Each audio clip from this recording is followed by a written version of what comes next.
CM Revanth Reddy రైతులు BRS నేతలను ఉద్దేశించి చేసిన వ్యాఖ్యలు వివాదాస్పదమయ్యాయి. ఈ వ్యాఖ్యలకు వ్యతిరేకంగా చొప్పదండి మాజీ ఎమ్మెల్యే రవిశంకర్ పోలీస్ స్టేషన్లో ఫిర్యాదు చేశారు.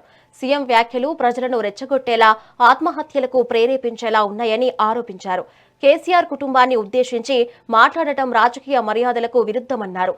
కాళేశ్వరం ప్రాజెక్టు ద్వారా సాగునీరు విడుదల చేసే అవకాశం ఉన్నప్పటికీ కాంగ్రెస్ ప్రభుత్వం నిర్లక్ష్యం వహిస్తుందని విమర్శించారు. కరువుతోటి పంటలన్నీ ఎండిపోతున్నాయి కదా, తాగడానికి కూడా నీళ్ళు ఉండలేవు కదా వేసేది.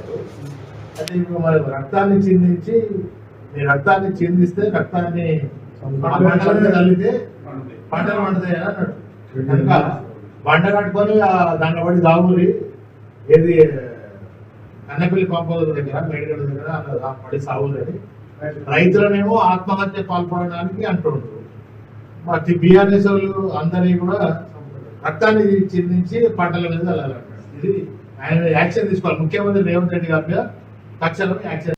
ఈ రాష్ట్ర ముఖ్యమంత్రి రేవంత్ రెడ్డి గారు ప్రెస్ కాన్ఫరెన్స్ లో మాట్లాడుతూ, సమావేశంలో మాట్లాడుతూ, మరి ఎలినోనో ప్రభావం ఉన్నా కూడా మేడిగడ్డ నుంచో కన్నెపల్లి నుంచో నీళ్లు ఇవ్వడానికి లేదు.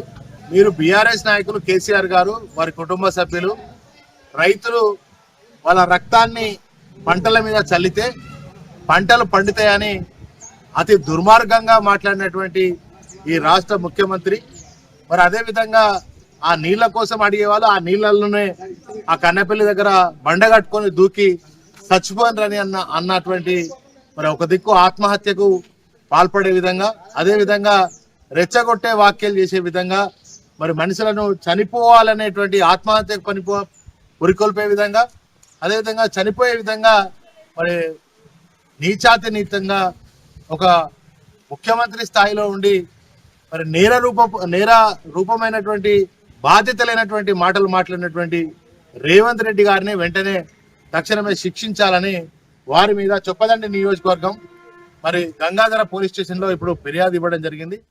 ఈ రాష్ట్ర ముఖ్యమంత్రి రేవంత్ రెడ్డి గారు